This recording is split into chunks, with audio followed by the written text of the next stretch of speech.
Bismillah, Assalamualaikum warahmatullahi wabarakatuh. Perkenalkan, saya Nurdin Syarif SPD, calon guru penggerak Angkatan 6 dari SMK Negeri 1 Seteluk, Sumbawa Barat, Nusa Tenggara Barat. Pada video kali ini, saya akan memaparkan aksi nyata saya pada modul 1.4 yaitu budaya positif. Adapun aksi nyata pada modul 1.4 yang saya pilih adalah yaitu mengadakan webinar budaya positif dengan mengundang rekan-rekan sejawat saya, guru dari beberapa daerah di seluruh Indonesia yang tergabung dalam program PPG Bahasa Inggris. Berikut rekaman videonya. Oke. Bismillahirrahmanirrahim. Assalamualaikum warahmatullahi wabarakatuh. Waalaikumsalam warahmatullahi wabarakatuh. Oke, mohon maaf teman-teman semuanya. Pertama saya ucapkan itu setelah ini tidak langsung kita untuk membahas UKIN. Jadi kalau ada pertanyaan tentang UKIN tolong di-save dulu. Insya Allah nanti akan saya jawab. Nanti akan ada sesinya. Jadi saya minta waktunya sekitar kurang lebih minimal 30 menit atau mungkin bisa kurang dari itu, tergantung nanti diskusi kita bagaimana. Jadi Bapak Ibu, ini ada amanah dari Kemendikbud, dalam hal ini Balai Guru Penggerak Cabang Nusa Tenggara Barat. Kami sebagai CGP Angkatan 6 itu diamanahkan untuk mendiseminasi atau menyebarkan tentang budaya positif di sekolah dan penerapannya seperti apa. Itu yang pertama. Yang kedua, saya ucapkan kepada Bapak Ibu yang mau menyisihkan waktunya atau mengalokasikan waktunya untuk join ke program diseminasi budaya positif ini. Oke. Mungkin sebelum lanjut saya memperkenalkan diri dulu. Mungkin meskipun ada beberapa teman-teman atau Bapak Ibu yang sudah mengenal ya. Nama saya, my name is Nurdin Syarif. I am an English teacher in SMKN 1 Seteluk, Sumbawa Barat, Nusa Tenggara Barat. But I'm actually native or originate from Makassar or Bulukumba ya, dari Sulawesi Selatan. Jadi I have been teaching English for almost 14 years as an English teacher at vocational education or vocational school. Jadi sudah hampir sekitar 13 tahun ya, 12 tahun mengajar bahasa Inggris sebagai guru. Kalau sebelumnya itu pernah mengajar sebelumnya di kampus dari tahun 2006 mengajar mahasiswa baru sampai 2010 di UIN Alauddin dulu. Baik Bapak Ibu, izinkan saya share screen. Oke, udah tampil di layar Bapak Ibu ya? Sudah Bapak. Sudah. Oke. Saya akan memaparkan budaya positif, bagaimana apa itu budaya positif dan bagaimana penerapannya. Oke. Konsep utama modul budaya positif yang pertama ini perubahan paradigma belajar, disiplin positif, kebutuhan dasar manusia, motivasi, perilaku manusia, posisi kontrol, restitusi, keyakinan kelas, dan segitiga ini restitusi ya Bapak Ibu ya. Konsep utama budaya positif yaitu yang pertama perubahan paradigma belajar. Pembelajaran dengan paradigma baru yang dirancang berdasarkan prinsip pembelajaran yang berdiferensiasi sehingga setiap siswa belajar sesuai dengan kebutuhan dan tahap perkembangannya untuk mewujudkan profil pelajar Pancasila. Bapak Ibu pernah dengar namanya differentiated learning? Iya Pak, pernah. Oke, pernah ya. Kalau boleh nanya seperti apa itu Bapak Ibu? Kita berbagi ya. Kalau ini dulu sering saya dengar differentiated learning, but I don't really understand what it was. Gitu. Mungkin ada Bapak Ibu yang bisa memberikan penjelasan atau ini. Oke, silakan Pak Ashar. Yang sempat saya ingat sih, Yep. pembelajaran yang mengakomodir kebutuhan seluruh siswa. Oke, mantap. Oke. Mungkin ada yang lain Bapak Ibu? Oke, siap. Silakan Pak Arga. Pembelajaran yang berdiferensiasi itu adalah yang dibuat untuk sesuai dengan kebutuhan siswa, sesuai dengan apa yang siswa inginkan gaya belajarnya, kayak gitu mungkin dari saya. Oke. Gitu, Pak. Oke. Masih ada yang lain? Oke, baik. Kira-kira gimana caranya kita mengakomodir siswa yang begitu banyak dalam satu kelas? Gitu loh, kan kita ngajar nih, nggak mungkin kan, sudah lumrah lah itu, kita semua guru tahu kan, bahwa di dalam kelas kita merupakan dunia yang sangat luas sebenarnya, dengan siswa yang berbagai macam karakter, dengan level kognitif yang berbeda-beda, kemudian background yang berbeda pula, daya intake atau misalnya daya tangkapnya yang berbeda. Nah, bagaimana kita mengakomodir kebutuhan siswa? Kira-kira seperti apa gambarannya untuk mengakomodir? Karakteristik dari siswanya, gaya belajarnya mungkin nanti kan bisa dibagi, Pak, ya. Oke, bagus. Dibagi dalam berkelompok. Anak-anak kan ada yang larinya ke, ada yang suka audiovisual, ada yang mungkin itu juga ada yang kinestetik. Oke, Masing-masing baik. anak sendiri-sendiri. Oh, saya maunya begini. Senangnya begini. Oke, Iya. bagus. Mantap. Kalau menurut saya, Silakan. sebelum pembagian kelas itu siswa harus di penilaian awal ya, untuk mengidentifikasi kemampuan siswa Siap. atau IQ-nya ya. Oke. Oke. Ada yang lain mungkin? Ya, saya juga ada. Kalau saya mungkin kayak semacam diagnostik test sama placement test kayak gitu, Sa. Oke. Baik.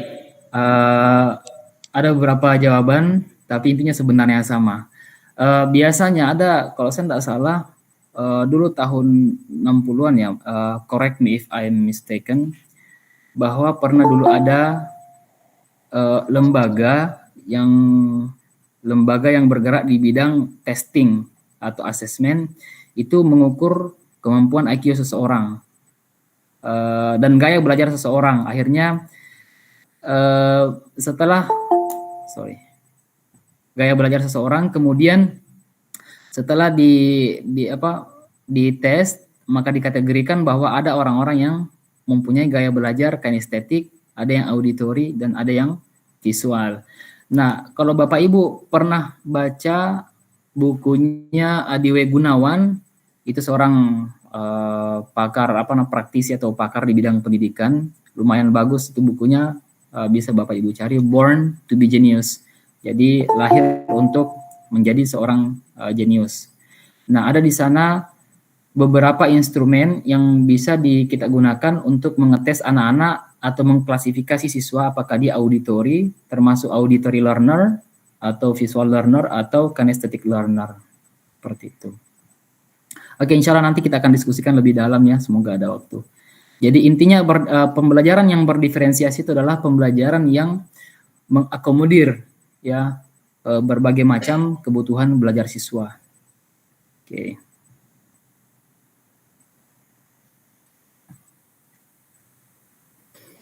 Kemudian yang kedua, disiplin positif. Jadi kalau di konteks kita, disiplin itu diartikan sebagai sesuatu yang dilakukan oleh seseorang kepada orang lain untuk mendapatkan kepatuhan atau untuk membuat orang lain untuk menjadi patuh. Nah, fungsi kita sebagai pendidik, Bapak Ibu, tujuan kita adalah menciptakan anak yang memiliki disiplin diri sehingga mereka bisa berperilaku dengan mengacu pada nilai-nilai kebajikan universal dan memiliki motivasi intrinsik, bukan ekstrinsik.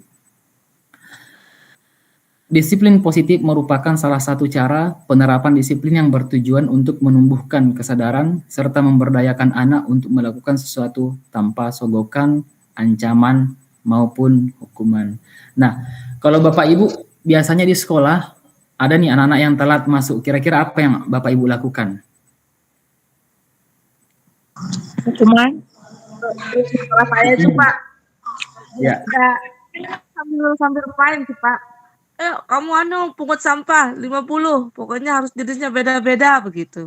Oke, good. Bercanda-canda sih, tapi paling tidak namanya anak-anak kan punya karakter yang berbeda-beda. Kadang namanya anak-anak kan ada yang sambil senyum-senyum, tapi kadang ada juga mungkin yang responnya beda kan, Pak. Tapi Siap. salah satu itu yaitu kami suruh, "Ayo petikin ambil sampahnya aja." Pokoknya ada yang 20 jenis sampah atau yang di lapangan depan Oke. kalian. Intinya dia ada hukuman, Bu ya? Ya, tapi itu sambil enggak terlalu berat juga. Ini sambil kami bawa bercanda gitu nah, Pak. Oke. Itu kalau boleh tahu Ibu ngajar di level SMP, SD, SMA? Kebetulan salam kenal, Pak ya. Saya Ibu Puspa. Saya pernah juga WA Bapak. Sebenarnya saya asli di Lombok, Pak. Lombok Tengah. Oh gitu.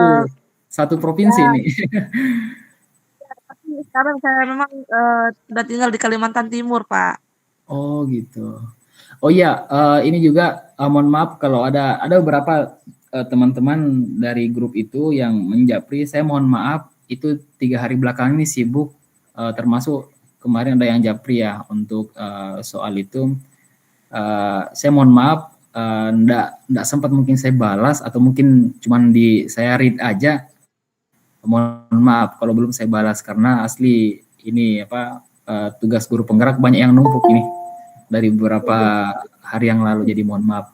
Insya Allah nanti saya lagi cari waktu slot untuk waktu yang lapang untuk betul-betul bahas misalnya relatif pronoun, apalagi pokoknya yang spesifik, misalnya temanya adalah which, with, relatif pronoun, jadi khusus relatif pronoun aja kita bikinkan videonya nanti insya Allah ya.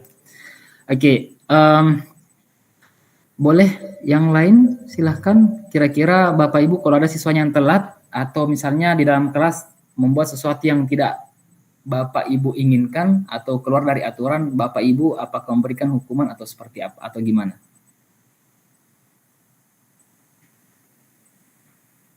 Tadi kalau Ibu Puspa itu Pak, kalau kebetulan di tempat kami itu kan kebetulan saya ngajar SMA, Pak ya. Jadi memang kalau di sini tuh beda memang karakter anak-anaknya, memang banyak yang asli pribumi memang di sini, Pak ya.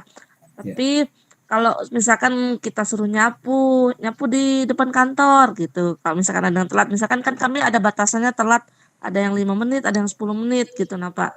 Tapi kalau misalkan dia telatnya karena alasan tertentu, misalkan dia pecah ban, kami kasih dispensasi. Tapi paling tidak kalau emang dia telatnya karena memang dia sengaja, kalau kayak telat bangun apa segala macam, biasanya kami suruh nyapu sedikit sih Pak di depan kantor kah, atau enggak di ruang guru gitu nah, atau enggak kalau paling tidak ngambil sampah gitu aja sih Pak.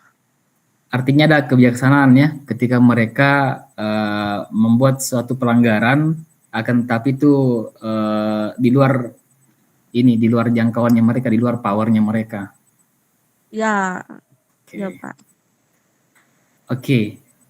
Mari kita lihat Bapak Ibu nanti misalnya contoh pelanggaran anak-anak kita, mana tindakan yang paling bagus untuk kita berikan. Kita skip yang ini. Oke. Konsep mendisiplinkan anak ini ternyata ada pakar yang mengatakan bahwa dengan cara memberikan hukuman dan juga penghargaan, maka itu dikategorikan termasuk konsep disiplin dengan identitas gagal. Apa maksudnya? Ketika anak-anak misalnya membuat pelanggaran, taruhlah mereka telat masuk ke jam pelajaran kita memberikan hukuman nih.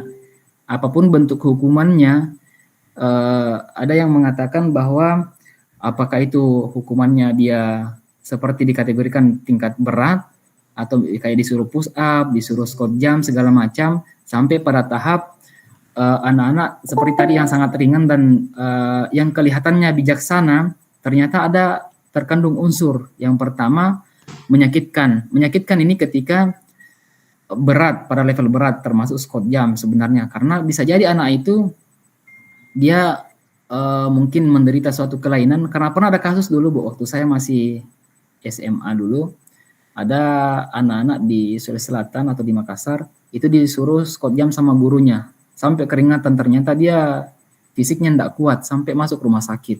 Nah, itu sangat disesalkan. Kemudian yang kedua, tidak nyaman. Ada perasaan tidak nyaman yang dirasakan oleh anak. Selanjutnya, murid takut. Mungkin kalau anak ini tergantung levelnya ya. Kalau anak SD mungkin akan takut menimbulkan trauma, bisa jadi. Tapi kalau misalnya anak SMK atau selevel SMA di zaman now yang notabene banyak lah anak-anak, mohon maaf dalam tanda kutip saya menggunakan kata-kata mungkin bisa kita kategorikan apa istilahnya itu yang agak ini barbar ya anunya mereka. Nah, itu bukan mereka takut, tapi malah mereka semakin menjadi-jadi.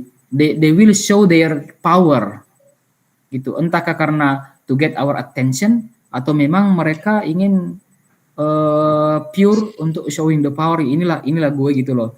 Siapa sih lo gitu, berani hukum saya. Biasanya seperti itu kalau anak-anak SMA atau SMK. Tapi SMK yang paling biasanya ini. Nah, kemudian biasanya kalau kita berikan hukuman, mungkin kelihatannya anak-anak yang disuruh mengut sampah itu ada efek positifnya untuk sekolah karena biasanya bersih, atau mungkin kita suruh mereka membersihkan toilet, oke bersih, akan tetapi nanti itu menimbulkan rasa mungkin malu, pada akhirnya anak-anak akan cenderung menyembunyikan kesalahan itu. Nah, pada tahap yang parah mereka akan menjadi rendah diri, apalagi kalau misalnya mereka diberikan hukuman dan anak-anak yang lain melihat secara langsung itu. Itu dari segi hukuman. Ada juga misalnya penghargaan. Nah, biasanya kalau tadi mereka mendisiplinkan anak dengan cara ketika melanggar diberikan hukuman. Nah, ini anak yang disiplin diberikan janji akan diberikan penghargaan. Misalnya diberikan semacam gift atau apalah gitu kan yang melambangkan sebuah penghargaan gitu. Nah, ini ternyata ternyata tidak efektif hasilnya, tidak efektif. Kemudian dia bisa mematikan kreativitas. Menghukum dengan sistem ranking itu merampas hak menghargai anak menghargai dirinya sendiri. Itu. Nanti akan kita lihat contohnya. Nah, kira-kira bagaimana konsep disiplin kalau yang tadi adalah konsep disiplin dengan identitas gagal atau identitas dengan konsep disiplin yang gagal menurut pakar pendidikan. Nah, sekarang apa sih solusinya? Nah, ternyata ada yang namanya konsep disiplin dengan identitas sukses, yaitu dengan cara menerapkan framework atau kerangka restitusi. Nah, bagaimana kerangka restitusi ini bekerja? Jadi nanti ketika kita terapkan kerangka restitusi ini, jadi nanti akan ada akan ada kalimat-kalimat yang positif yang kita keluarkan kepada siswa ketika mereka membuat sebuah pelanggaran, maka siswa itu akan merasa, oh iya ya, sebaiknya saya akan memperbaiki kesalahan. Jadi mereka akan mengembalikan kepada dirinya, jadi mereka akan mengintrospeksi, they will introspect themselves gitu. Jadi murid bertanggung jawab atas perilakunya, kemudian fokus pada pemecahan masalah jangka panjang, murid menghormati dirinya dan orang lain. Nah, di restitusi juga ada yang kita kenal dengan teori kontrol. Jadi murid memegang kontrol atas dirinya dan murid akan bersemangat memperbaiki kesalahan. Oke. Dengan konsep disiplin dengan pendekatan restitusi, bukan dengan pendekatan ancaman, dengan pendekatan hukuman, atau pendekatan sogokan atau pemberian penghargaan. Nah, konsep restitusi ini adalah berbeda konsepnya. Jadi, menanamkan dia adalah sebuah cara menanamkan disiplin positif pada murid, dengan cara menciptakan kondisi bagi murid untuk memperbaiki kesalahan mereka sehingga mereka bisa kembali pada kelompok mereka dengan karakter yang lebih kuat. Ini pendapatnya Gassen ya. Ciri-ciri pendekatannya bisa kita lihat di sini, bukan menebus kesalahan, akan tetapi mereka belajar dari kesalahan. Kalau hukuman kan dia menebus kesalahan gitu. Nah, kalau ini dia memperbaiki belajar dari kesalahan. Gitu. Kemudian memperbaiki hubungan. Biasanya anak-anak ketika melanggar itu mulai retak antara apalagi kalau pelanggarannya berat ya, itu akan menciptakan crack between the teacher and the students. Ya lama-lama crack itu akan semakin melebar, akhirnya timbul gap. Nah, kalau dengan memberikan hukuman itu bukan hanya menciptakan gap, tapi biasanya anak-anak biasanya mengancam balik gitu. Apalagi anak-anak yang pada tingkat SMK yang misalnya kayak kami di daerah, kalau mungkin di perkotaan Bapak Ibu that's okay. Saya biasanya kalau kembali ke Makassar atau ke Bulukumba bercerita ke teman-teman, kan sering nih kita kumpul-kumpul dengan rekan-rekan guru di sana, kita saling sharing gimana nih keadaan di sana mengajar, enak nggak? Dia bilang ya it's scary but I enjoy it, but you know it's ngeri-ngeri sedap gitu. Kenapa ngeri-ngeri sedap? Karena ya tantangannya besar sekali Bapak Ibu. Mengajar di daerah, utamanya di SMK ya, mungkin kalau SMA masih lumayan lah, apalagi yang di perkotaan sadar pendidikan kan. Nah, saya hampir mirip dengan salah satu teman saya yang ngajar dan siswanya yang ngajar di salah satu di wilayah NTB. Mohon maaf saya enggak sebut ini daerah, tapi salah satu daerah di NTB itu katanya teman sementara upacara tiba-tiba muridnya tawuran di belakang. Nah inilah luar biasa ini anaknya. Ya mungkin ada, kalau kita selidiki biasanya ada pendekatan kepada siswa yang gagal. Misalnya salah satu teori mendisiplinkan siswa dengan cara menggunakan hukuman. Ya, itu yang biasanya membuat kita gagal dalam dunia pendidikan. Oke, lanjut. Kemudian kalau kita melakukan pendekatan atau menggunakan pendekatan restitusi ini, itu kita menuntun anak untuk melihat ke dalam diri mereka, termasuk melihat potensinya, melihat kemungkinan mereka ke depan akan menjadi apa, seperti itu. Dan bisa menguatkan anak dan intinya fokus pada solusi. Nah, ini ada kasus ya, siswa sering tidak mengerjakan PR. Ketika guru memberikan hukuman, guru menghukum siswa tersebut misalnya dengan cara hormat bendera selama 10 menit. Itu. Saya juga kemudian guru marah dan murid menjadi takut. Nah, konsekuensinya guru memberikan pekerjaan untuk mengerjakan PR. Biasanya dulu kami Bapak Ibu waktu masih SD, kalau kita bikin pelanggaran itu disuruh nulis nih, kayak misalnya Pancasila sampai berapa kali kan diulang-ulang, sampai 10 kali, sampai beberapa halaman kita tulis itu. Gitu. Kemudian perbedaannya dengan menggunakan pendekatan restitusi bagi siswa yang tidak mengerjakan PR, guru menanyakan keyakinan kelas atau kesepakatan bersama yang telah dibuat itu antara dirinya dengan guru. Jadi keyakinan kelas ini maksudnya ada kesepakatan kelas, misalnya peraturan-peraturan yang kita sepakati bersama. Saya biasanya kalau ngajar di tahun ajaran baru Bapak Ibu, atau misalnya di semester 2 kali setahun biasanya, ketika ngajar itu tidak langsung ngajar, tapi saya mengambil membuat keyakinan kelas, atau dulu itu bahasanya kontrak pembelajaran, learning deal atau learning contract between me and the students. Jadi antara siswa dengan saya bikin kontrak pembelajaran. Jadi saya misalnya poin-poinnya, my students, today we are going to discuss our learning contract before we move on to the core of our English lesson. Jadi pertama saya bikinkan poin-poinnya dulu. Pertama masalah kehadiran, ya, berapa persen mereka hadir di dalam kelas, kemudian mereka mendapatkan nilai misalnya nilai B, ya. Jadi saya, kalau di konteks saya Bapak Ibu mungkin silakan Bapak Ibu mungkin ada yang tidak sepakat atau kurang sepakat. Saya berikan mereka, tapi saya berikan mereka semacam penghargaan. Misalnya kalau mereka sangat rajin masuk gitu. Kemudian berapa kali toleransi mereka boleh terlambat masuk ke dalam kelas. Kalau telatnya misalnya sudah 1 jam, nah ini yang bermasalah gitu. Kemudian partisipasi di dalam kelas. Kenapa saya gunakan itu Bapak Ibu? Karena konteks kami yang sangat meminta itu. Dulu sebelum waktu baru-baru ngajar itu keadaan sekolah kami biasanya sampai 3 bulan siswa tidak masuk. Dari 20 atau 25 orang siswa dalam satu kelas, biasanya yang masuk cuma 3 orang.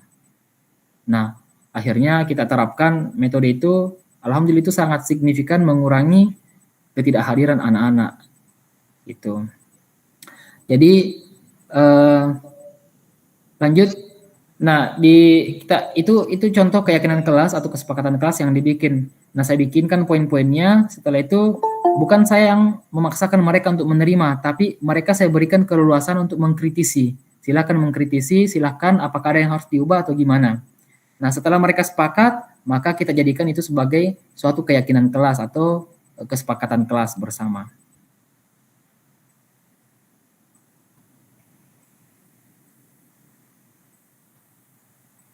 Oke, ada 5 posisi kontrol di restitusi. Ada penghukum. Nah, seperti tadi misalnya ada yang telat. Ada kata-kata yang mencerminkan bahwa seorang guru itu ternyata ini tipe guru penghukum. Ada juga pembuat rasa bersalah, ada juga yang memposisikan diri sebagai teman, pemantau, dan manajer. Untuk lebih jelasnya, saya akan share ke Bapak Ibu, tunggu segitiga restitusi. Bentar.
Oke, saya stop screen share ini dulu. We're gonna watch a video about 5 control position of a teacher.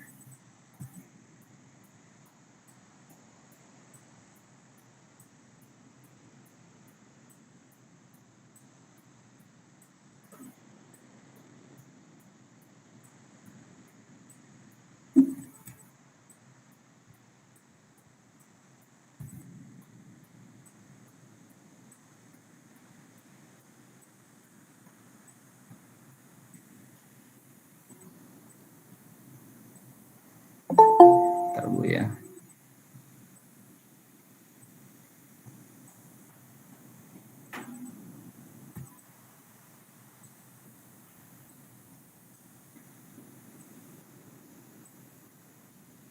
Sudah muncul Bapak Ibu? Sudah, Pak. Sudah ya? Oke. Wait.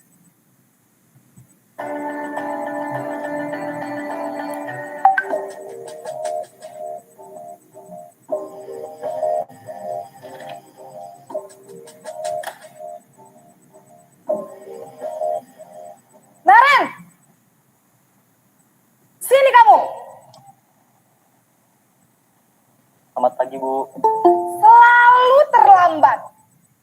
Kamu deh, pasti terlambat. Maaf, Bu. Saya... Apa? Apa coba?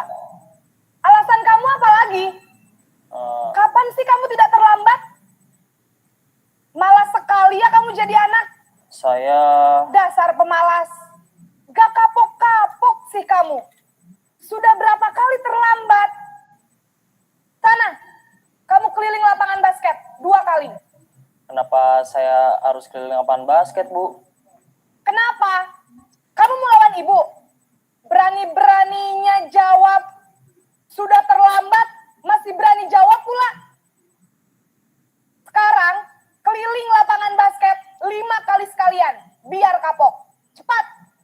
Pergi sana ke lapangan basket.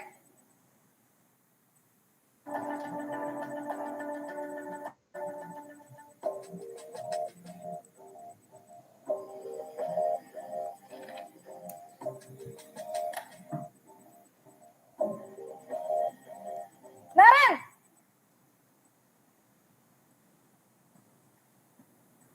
Selamat pagi, Bu. Naren. Kamu kenapa terlambat lagi, nak? Ya Tuhan, Naren.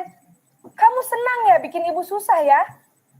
Kalau kamu terlambat lagi, nanti ibu yang ditegur bapak kepala sekolah, nak. Disangka ibu tidak bisa membina kamu. Duh, gimana ini?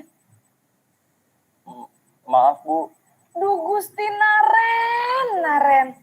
Kamu suka ya kalau ibu ditegur bapak kepala sekolah? Terus, sekarang ibu harus tulis apa ini di buku absen? Ini kamu sudah sering terlambat loh. Ibu harus apa coba? Maaf, Bu. Maaf sekali. Ya sudah, lain kali jangan bikin ibu susah lagi ya, nak ya. Ibu tidak akan kuat lagi kalau kamu begini terus. Bisa jantungan kalau ibu ditegur bapak kepala sekolah. Tanah cepat ke kelas. Maaf ya, Bu.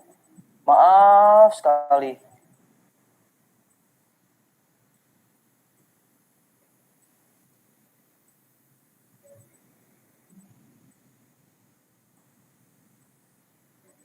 Pak Azhar, Oh ya Pak, tetap jalan recordingnya aman ya? iya Recordingnya? masih. Oke, siap. Kita lanjut ya. Oke, kita selesaikan dulu videonya. Posisi pembuat rasa bersalah berbicara dengan nada tenang.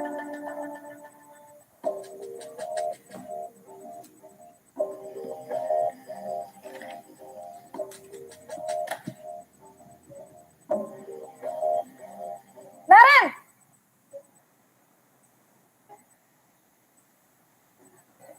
Selamat pagi, Bu. Wah, sudah jam berapa ini, nak? Terlambat lagi ya, sayang. Iya, Bu. Habis ibu saya lupa bangunkan saya, Bu. Kamu malah menyalahkan ibu kamu. Kamu bukannya anak yang larinya paling kencang. Kok terlambat sih? Iya, Bu. Saya memang terlambat bangun tadi. Jadi, biarpun saya lari kencang, tetap gak kekejar, Bu. Ya sudah sana. Nanti lain kali larinya lebih kencang lagi ya. Biar gak terlambat lagi. Bikin seneng ibu. Demi ibu. Bisa kan? Bisa lah, Bu. Ya sudah sana masuk kelas. Ibu beresin urusan absen kamu. Kamu ini ada-ada saja.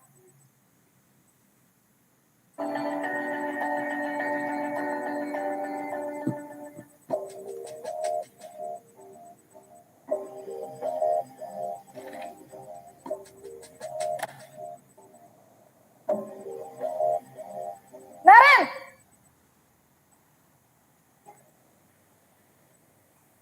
Selamat pagi, Bu. Naren, apa peraturan sekolah kita tentang jam berapa kita harus masuk sekolah, nak? Kita harus di sekolah jam 7, Bu. Iya, betul. Sekarang sudah jam 7.20. Naren sudah tahu konsekuensinya jika terlambat hadir. Paham, Bu.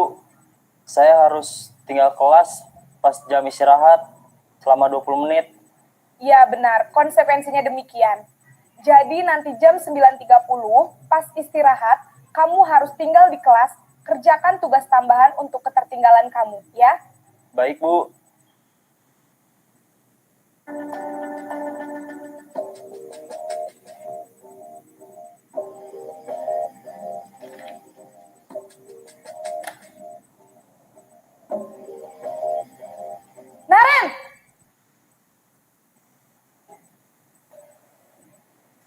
Selamat pagi, Bu.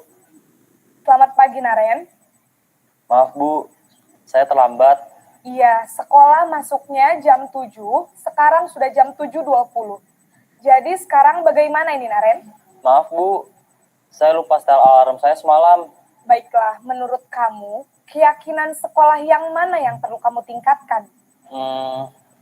Menghargai diri sendiri dan orang lain mungkin ya, Bu. Setuju. Jadi, apakah Naren meyakini prinsip saling menghormati tersebut? Iya, Bu. Saya meyakininya.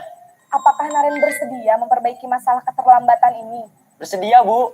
Bagaimana kamu akan perbaiki masalah keterlambatan ini? Saya akan coba untuk tidak lupa menyetel alarm saya, Bu. Baik, kalau Naren lupa menyetel alarm di rumah, ada orang yang kira-kira bisa bantu mengingatkan tidak? Ada, Bu. Kakak saya, Kak Emma. Ada lagi selain Kak Emma? Selain Kak Emma, ada ibu saya. Baik, jadi yang mengingatkan Naren adalah Kak Emma dan ibu kamu ya? Kira-kira akan mulai setel alarm kapan nih Naren? Setelah pulang sekolah, akan segera saya lakukan. Baik. Jadi Naren akan setel alarm untuk bangun besok pagi dan akan diingatkan oleh kakak dan ibunda Naren ya. Ada lagi yang mungkin perlu dilakukan Naren? Agar tidak terlambat bangun lagi. Tidak ada, Bu. Baik Naren, terima kasih untuk kerjasama kamu. Sekarang kamu perlu kembali ke kelas untuk belajar. Baik, Bu. Terima kasih. Ya.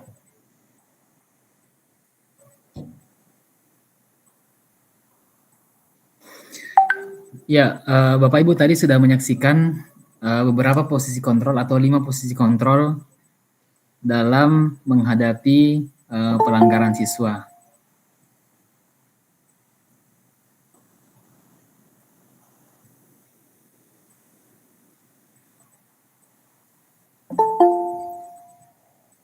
Tadi ada berapa lagi Bapak Ibu posisi kontrol seorang guru? Yang pertama sebagai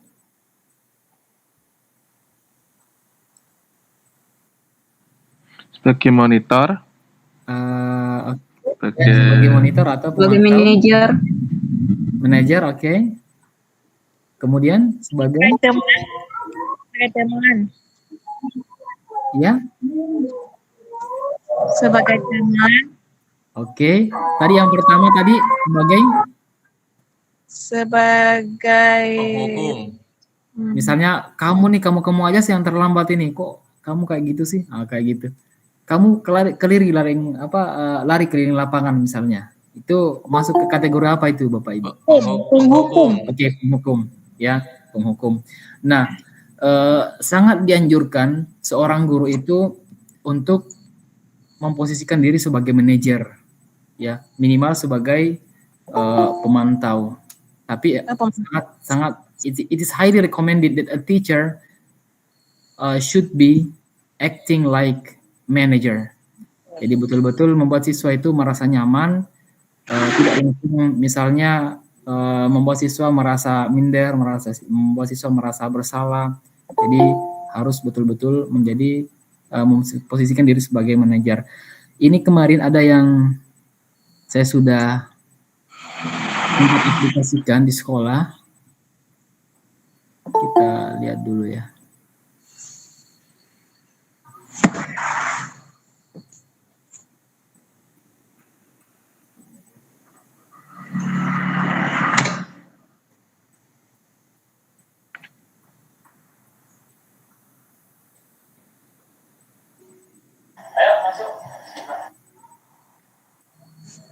Okay, wait.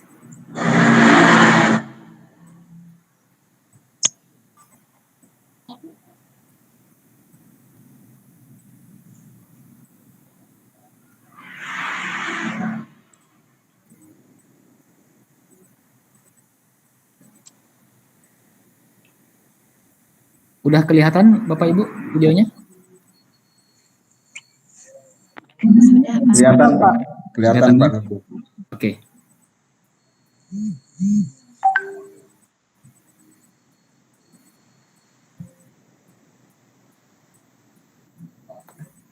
Ayo masuk. Oke. Muslim ya? Ya. Gimana kabarnya? Kebetulan namanya ini I'm not asking his religion, but it's accidentally his name is Muslim. Ya, jadi namanya adalah Muslim, Bapak Ibu. Tadi kalau udah kelihatan tadi di musola itu, nggak ke musola tadi kan? Nah.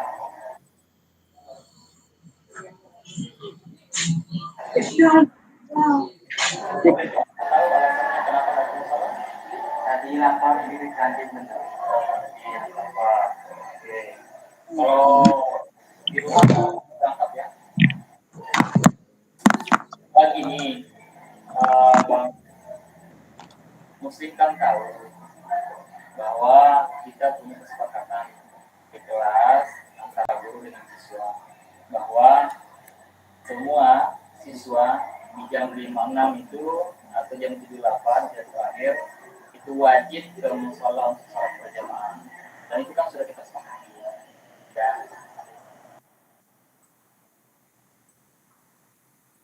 Masih ingat kan kontrak itu kan? Oke. Apa bunyinya? Semua siswa wajib ke musola. Semua siswa wajib ke musola. Oke. Oke. Pak Guru tanya, yang tadi yang dikerjakan Muslim sudah benar atau tidak? Salah ya. Oke. Salah. Kira-kira gimana caranya memperbaiki itu? Apakah akan masih diulangi atau gimana? Siap tidak akan mengulangi. Oke, janji ya. Oke, karena ini juga baru pertama kali ini di catatannya Pak Guru. Ya. Tumben hari ini memang kamu alhamdulillah rajin, ya, tapi sayangnya hari ini kamu nggak masuk, makanya aneh. Jadi, semoga nanti tetap rajin ke musola, ya, karena jangan ditunda, jangan ada alasan saya ini boleh ditunda sekolah. Yang pasti di musola baru ke kantin, kemudian baru masuk. Jadi tidak diulangi lagi ya. Terima kasih ya. Silakan Dr. Terima kasih.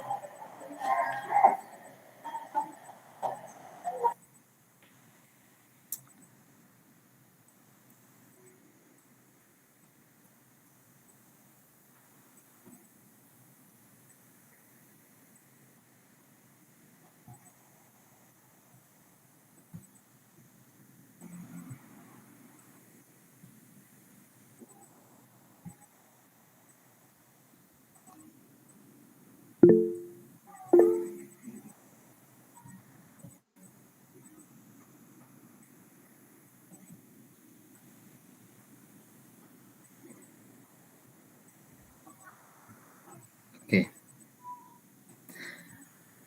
Tadi ini ada sedikit kesalahan teknis.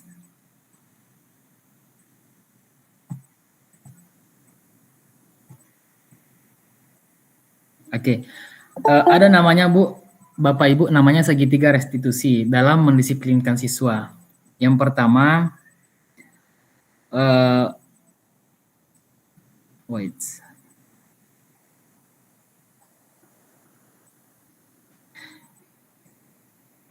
menstabilkan identitas, ya, menstabilkan identitas, kemudian validasi tindakan yang salah, seperti tadi ketika dikatakan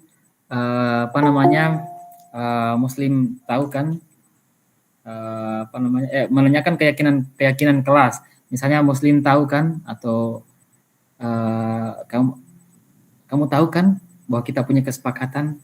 Nah, setelah itu kita akan membuat siswa itu mengingat kesepakatan apa yang pernah kita buat, ya, kita buat bersama, dan jangan lagi diulangi seperti itu. Ya, Mungkin sampai di situ Bapak Ibu. Terima kasih banyak. Kalau ada yang mau ditanyakan silahkan. Kalau tidak ada, kita bisa langsung masuk ke pembahasan UKIM. UKIM. Ini yang ditunggu-tunggu ini. Oke.